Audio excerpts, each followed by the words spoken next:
بسم الله الرحمن الرحيم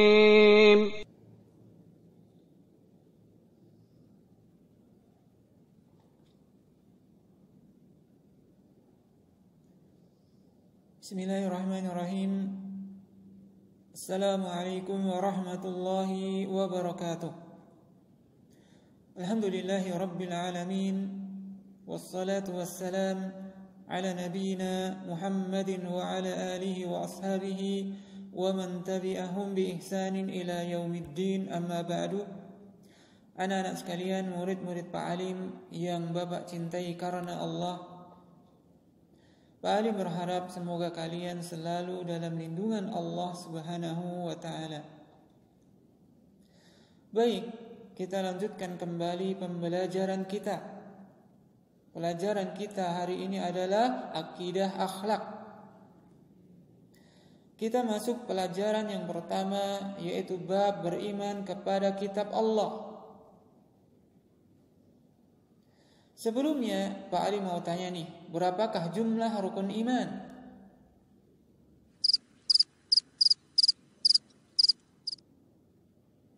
Naam, rukun iman ada 6. Apa saja? Yang pertama, beriman kepada Allah. Sekali lagi, rukun iman yang pertama adalah beriman kepada Allah. Yang kedua, beriman kepada para malaikat. Sekali lagi, rukun iman yang kedua adalah beriman kepada para malaikat. Yang ketiga, beriman kepada kitab Allah. Kita ulangi lagi. Yang ketiga adalah beriman kepada kitab Allah. Yang keempat, beriman kepada para rasul. Pak Alim ulangi. Yang keempat adalah beriman kepada para rasul. Yang kelima, beriman kepada hari akhir. Sekali lagi Pak Alim ulangi. Yang kelima adalah beriman kepada hari akhir. Yang keenam, beriman kepada takdir. Sekali lagi. Yang keenam adalah beriman kepada takdir. Pada kesempatan kali ini kita akan membahas rukun iman yang ketiga, beriman kepada kitab Allah. Iman secara bahasa artinya adalah percaya atau yakin. Paling ulangi. Iman secara bahasa artinya adalah percaya atau yakin. Jadi beriman kepada kitab Allah adalah meyakini bahwa Allah memiliki kitab-kitab yang diturunkan kepada para rasul yang dikehendakinya. Iman yang dimaksud adalah pembenaran yang disertai keyakinan bahwa kitab-kitab Allah adalah benar. Kitab-kitab tersebut merupakan kalamullah yang di dalamnya terdapat petunjuk dan cahaya. Kita wajib beriman secara global kepada semua kitab-kitab Allah dan wajib beriman secara rinci kepada kitab-kitab yang disebutkan namanya. Setiap rasul memiliki kitab. Allah Subhanahu wa ta'ala berfirman, "Walaqad arsalna rusulana bil bayyinati wa anzalna ma'ahumul kitaba wal mizan." Artinya, sungguh kami telah mengutus rasul-rasul kami dengan bukti-bukti yang nyata dan kami turunkan bersama mereka kitab dan neraca atau keadilan. Surat Al-Hadid ayat 25. Di antara nama-nama kitab Allah dan rasul yang menerimanya adalah kitab Zabur yang diturunkan kepada Nabi Daud alaihissalam. Yang pertama, kitab Zabur yang diturunkan kepada Nabi Daud alaihissalam. Allah Ta'ala berfirman yang artinya, dan sesungguhnya telah kami lebihkan sebagian nabi-nabi atas sebagian yang lain, dan kami berikan Zabur kepada Daud. surat Al-Isra ayat 55. Kedua, kitab Taurat diturunkan kepada Nabi Musa alaihi salam. Ulangi, yang kedua adalah kitab Taurat diturunkan kepada Nabi Musa alaihi salam. Allah berfirman yang artinya, dan kami berikan kepada Musa kitab Taurat dan kami jadikan Taurat itu petunjuk bagi Bani Israel dengan firman, janganlah kamu mengambil penolong selain aku. Surat Al-Isra ayat 2.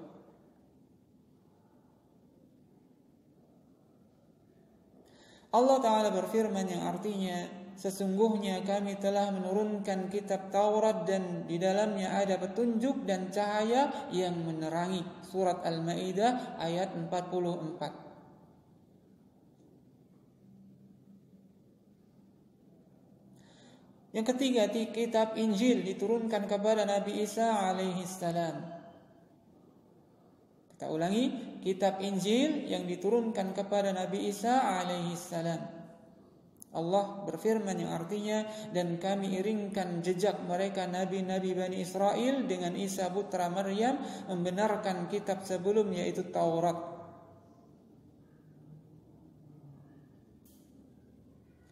Dan kami telah memberikan kepadanya Injil sedang di dalamnya ada petunjuk dan cahaya yang menerangi dan membenarkan kitab yang sebelumnya, yaitu kitab Taurat. Surat Al-Maidah ayat 46.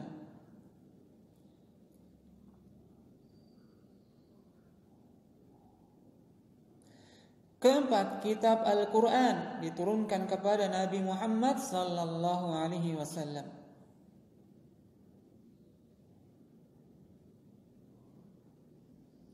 Yang keempat, kitab Al-Quran yang diturunkan kepada Nabi Muhammad sallallahu alaihi wasallam.